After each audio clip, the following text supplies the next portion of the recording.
जम्मू कश्मीर में कुर्सी की कश्मकश बराबर जारी। भाजपा लीडरान की जम्मू में हुई प्रेस कॉन्फ्रेंस। महबूबा मुफ्ती भी निकली गवर्नर से मुलाकात के लिए।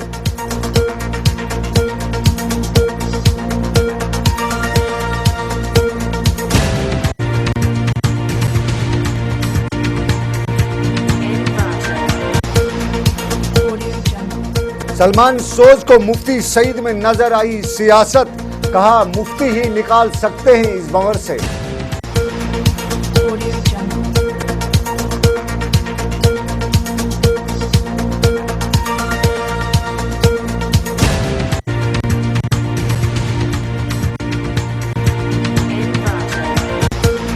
कश्मीर में सैलाब से मुतासरीन की हालत जार। सर्द हवाओं का मुकाबला करना पड़ता है कपड़े से।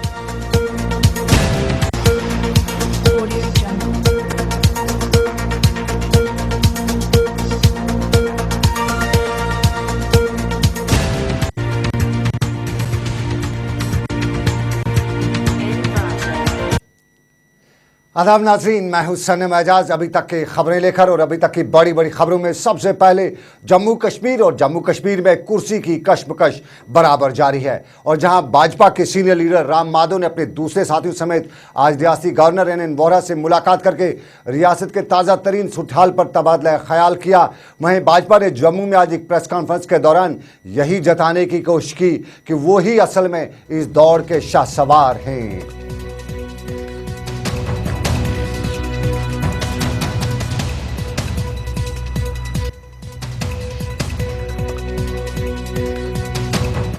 उधर पीडीपी सदर महबूबा मुफ्ती भी गवर्नर से मुलाकात के लिए जम्मू रवाना हो चुकी हैं और जम्मू में गवर्नर से मुलाकात के बाद ही ये मालूम हो पाएगा कि पीडीपी सरकार बना पाती है कि नहीं।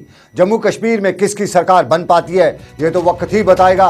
ताहम कांग्रेस लीडर गुलाम नबी आज़ाद का ग्रैंड अलायंस फार्मूला इन दिनों काफ़ी जोर पकड़ रहा है और बाज़ लोगों का ये भी मानना है कि अगर पीडीपी भाजपा के साथ हाथ मिलाती है तो पीडीपी को ना सिर्फ मुस्लिम अक्सरियत वाले इलाकों में नुकसान उठाना पड़ेगा बल्कि पीडीपी के हरीफों को एक मौका भी फराहम होगा।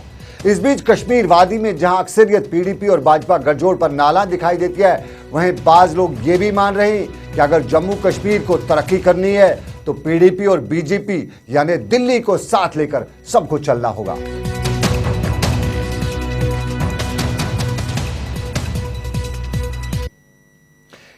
इधर जम्मू कश्मीर में सरकार बनाने के लिए जहां अभी अटकलियां ही जारी हैं, वहीं कांग्रेस के लीडर सलमान सोज का मानना है कि जम्मू कश्मीर में सभी जमातों को सरकार बनाने के लिए कोई जल्दी नहीं दिखानी चाहिए। साल 2002 के हालात का हवाला देते हुए सलमान सोज का मानना है कि रियासत में सरकार बनाने एक पेचीदा मसला है और मुफ्ती मोहम्मद सईद जैसा मंजा हुआ सियासतदान ही इस मसले को हल कर सकता है। डिस्कशंस में है, काफी डिलिब्रेशंस हो रही हैं। ये बहुत कॉम्प्लिकेटेड एक वर्डिक्ट है। इस बार जो लोगों ने अपने नुमाइंदों को चुना है ये बहुत कॉम्प्लेक्स इशू बन गया है, तो मुझे लगता है इसमें टाइम लगेगा। और मुझे लगता है कि मुफ्ती साहब हैं, बहुत सीजन लीडर हैं, हमारे स्टेट के one of the most season leaders हैं। उनको वो टाइम लेंगे और उनको टाइम लेना भी चाहिए क्योंकि ये 6 साल की बात है और जेएन के बहुत ही एक हिसाब से सेंसिटिव स्टेट भी है और वहाँ की पॉलिटिक्स भी बड़ी इस वक्त फ्रैगमेंटेड है, आपने देखा। तो इसको बहुत सोच समझ के मेरे ख्याल में ये गवर्नमेंट फॉर्मेशन का सोचना पड़ेगा और मेरे ख्याल में वो लोग सोच रहे हैं। एक कॉम्प्लेक्स इशू बन चुका है और इसको हमें जल्दबाजी में मेरे ख्याल में ज्यादा प्रेशर नहीं डालना चाहिए। इस पे हमें सोच समझ के, ये 6 साल की बात है और 6 साल की गवर्नमेंट बनेगी तो और खास तौर से बहुत जरूरी है। देखिए, आपको तो पता है कि जम्मू कश्मीर में कैसा बड़ा सैलाब आया, तो बड़ी इंपॉर्टेंट चीजें हैं अगली गवर्नमेंट के पास, उनको बहुत काम करना है। तो इसलिए सोच समझ के बनाएंगे गवर्नमेंट। तो मुझे पूरा यकीन है कि मुफ्ती साहब और पीडीपी जो लीड ले रहे हैं इस वक्त अच्छी तरह से सोच समझ के करेंगे और वही स्टेट के लिए ठीक रहेगा मेरे ख्याल में। कितना और वक्त लगता है? सलमान सोज का मुफ्ती मोहम्मद सईद के हवाले से बयान। इधर कश्मीर में जहां अफवाहों के बाजार में एक अफवाह यह भी है कि पीडीपी और बीजेपी में गठजोड़ हो ही चुका है, वहीं इस गठजोड़ की मुखालफत के लिए कई लोग भी बरसरे पैकार हैं। श्रीनगर की प्रेस कॉलोनी में आज इसी गठजोड़ की मुखालफत करते हुए एक मुजाहरा भी किया गया, जिस दौरान पीडीपी पर जोर देते हुए बताया गया कि अगर पीडीपी ने भाजपा के साथ कोई मुआहदा किया तो इससे साफ जाहिर होगा कि पीडीपी कश्मीरियों के साथ रोज़े अव्वल से ही साजिशें करती आ रही है और अब एक नई साजिश रची जा रही है। इसका फैसला, क्योंकि वो हाल ही पिछले कैंपेनों में ये नारा लगा रहे थे कि भाजपा के बढ़ते कदमों को रोकना है, तो यहाँ पर कश्मीर के लोगों ने उसे बीजेपी के अगेंस्ट वोट दिए और जितने भी सीटें उन्होंने गेन किए। तो हमारा साफ मतलब है कि पीडीपी किसी और कश्मीरी पार्टी से, जो पॉलिटिकल पार्टी टच है कश्मीर से, उनसे गठजोड़ करे, लेकिन किसी भी कीमत में बीजेपी के साथ गठजोड़ हमें बर्दाश्त नहीं होगा। श्रीनगर की प्रेस कॉलोनी में मुजाहरा, लेकिन लोक जनशक्ति पार्टी के लीडर संजय सराफ ने हालिया इंतखाबात पर सवाल खड़ा करते हुए बताया है कि इन इंतखाबात में बड़े पैमाने पर धांधलियां हुई हैं। श्रीनगर में आज एक प्रेस कॉन्फ्रेंस के दौरान संजय सराफ ने बताया कि जिला इंतजामिया श्रीनगर ने उन्हें हराने के लिए भरपूर इंतजाम किए थे और इंतजामिया ने एक मखसूस पार्टी की इन इंतखाबात में भरपूर मदद भी की। जो इस टाइप का इस बार पर्टिकुलरली मैं आपको हबाकदल की बात कर रहा हूं, मेरे साथ दोनों इंडिपेंडेंट कैंडिडेट भी साथ में है, नजीर अहमद गिलकार साहब और मुनीब साहब। Height is like this, Munib भाई ने अपना वोट तो डाला होगा कम से कम, इनकी मशीन में इनका अपना वोट भी नहीं निकल रहा है। That is the height. अगर कहीं पर मेरा कोई भी वर्कर, कोई भी वहां पर एक्टिविस्ट कहता है कि मैंने आपके यहां पर वोट डाला है, मैं समझूंगा चलो सच बोल रहा है, झूठ बोल रहा है, लेकिन कैंडिडेट तो कम से कम अपना वोट डालेगा। एक कैंडिडेट का अपना वोट नहीं निकल रहा है, इसका हमें क्लियरेंस चाहिए डिस्ट्रिक्ट एडमिनिस्ट्रेशन से, because district administration was totally hand in gloves with the present MLA या so called before what she was there. अगर सब लोग कंटेस्टिंग कैंडिडेट्स है, कंटेस्टिंग कैंडिडेट्स अगर घेरा है, घेरा के घेरा अगर डिस्ट्रिक्ट एडमिनिस्ट्रेशन को फोन करते हैं, किसी को रेस्पॉन्स नहीं मिलता है, फिर पता चलता है कि वो एमएलए के यहां पर बैठे हैं। संजय सराफ के कैंडिडेट का अपना वोट भी नहीं निकला वोट मशीन से, लेकिन संजय सराफ के इल्जामात की तरदीद करते हुए श्रीनगर में जिला तरक्याती कमिश्नर फारूक अहमद शाह ने बताया कि ये इल्जामात बेबुनियाद हैं और इंतखाबात साफ शफाफ तरीके से अमल में लाए गए। बोथ द जो मेजर अपोजिशन पार्टी है या जो रूलिंग नेशनल पार्टी है, सबों ने एक्सेप्ट किया that these were the fairest elections, total free and fair and transparent poll।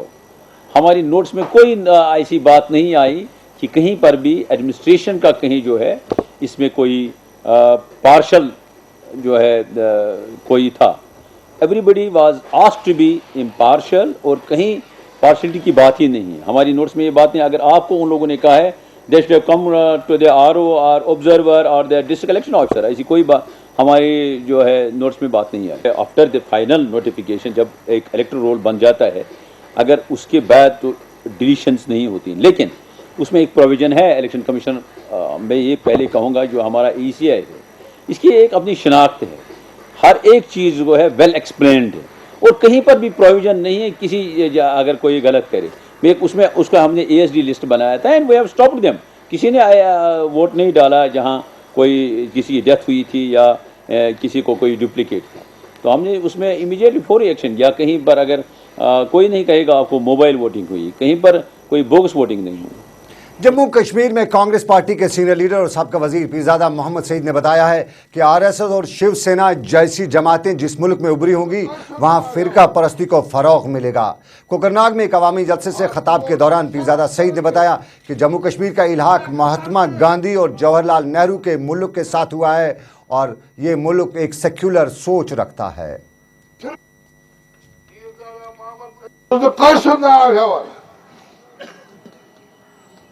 और तिमो शरत थमित हिंदू चीफ मिनिस्टर बन सकता है नहीं। मगर ये तरीके छल कपट कर मिशन 44 लागू कर अमित शाह फिर परस RSS बजरंग दल शिवसेना लीडर हिंदुस्तान मज उभरन हिंदुस्तान लाहा कोरमुत मगर लाहा कोरमुत महात्मा गांधी के हिंदुस्तान के साथ इलाहा किया है। हमने मीडिया के साथ बात करते हुए पीरजादा सईद ने बताया कि उन्हें लग रहा है कि जम्मू कश्मीर में भाजपा और पीडीपी की सरकार कामयाब नहीं रहेगी। उन्होंने कहा कि दोनों जमातों की पॉलिसी और सोच में काफ़ी फर्क है और फिरका परस्ती और इलाका परस्ती की वजह से कांग्रेस को बहुत बड़ा झटका लगा है, जिसकी वजह से कांग्रेस को नाकामियों का सामना करना पड़ा। ताहम उन्होंने दावा भी किया कि कांग्रेस इस सूरत हाल से बहुत जल्द छुटकारा पा ही लेगी। इस किस्म की बन गई है और उसका असर जम्मू कश्मीर में भी हुआ है और उसका असर कांग्रेस पार्टी पर भी पड़ा है। लेकिन ये जो रीजनलिज्म की बात चली है और कम्युनलिज्म की बात है, इससे काफ़ी झटका पहुंचा कांग्रेस को और मुझे उम्मीद है कि ये एक टेम्परेरी फेज है और इससे हमारी पार्टी उभर के और मजबूत उभर के सामने आएगी। अनसेक्युलर तरीके से जो उभरी है जमात बीजेपी, मुझे लगता नहीं है कि ये एक मजबूत सरकार रहेगी, क्योंकि जहाँ नज़रियात की डिफरेंस हो, जहाँ मसाइल के लिहाज से और रीजनलिज्म की बात आ जाएगी। ये जो हमारी रियासत है ये मिनी इंडिया की तरह है। इसमें अच्छी जमात का क़याम अमल में आना चाहिए था जो तीनों रीजन्स में मजबूत हो और उस उधर नेशनल कॉन्फ्रेंस की सीनियर लीडर और साबिक़ वजीर सकीना यतू ने पार्टी वर्करों से खिताब करते हुए उन वोटरान का शुक्रिया अदा किया जिन्होंने उनके हक में अपने वोट का इस्तेमाल किया। सकीना यतू ने कहा कि सियासत में हार जीत होती रहती है, ताहम हल्का इंतखाब नूराबाद की वो पहली उम्मीदवार हैं जिसने वोटों की एक बड़ी तादाद हासिल की है। उन्होंने कहा कि 2014 के इंतखाबात में तमाम जमातों के अलावा एजेंसीज ने जम्मू कश्मीर में नेशनल कॉन्फ्रेंस को हराने के लिए कमर कस ली थी और एजेंसीज की वजह से ही नेशनल कॉन्फ्रेंस अब की बार हारी है।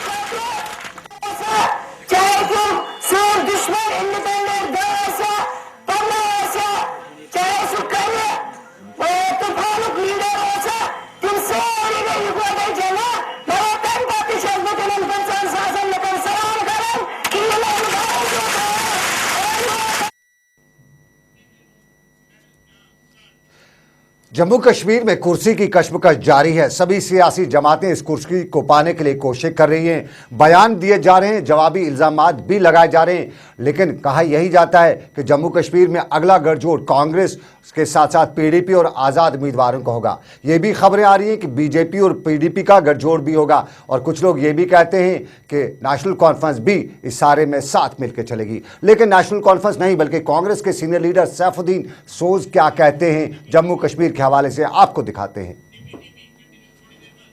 जी बिल्कुल, हम आपको अभी दिखाएंगे। पहले हम आपको खुशखबरी उन लोगों को सुनाते हैं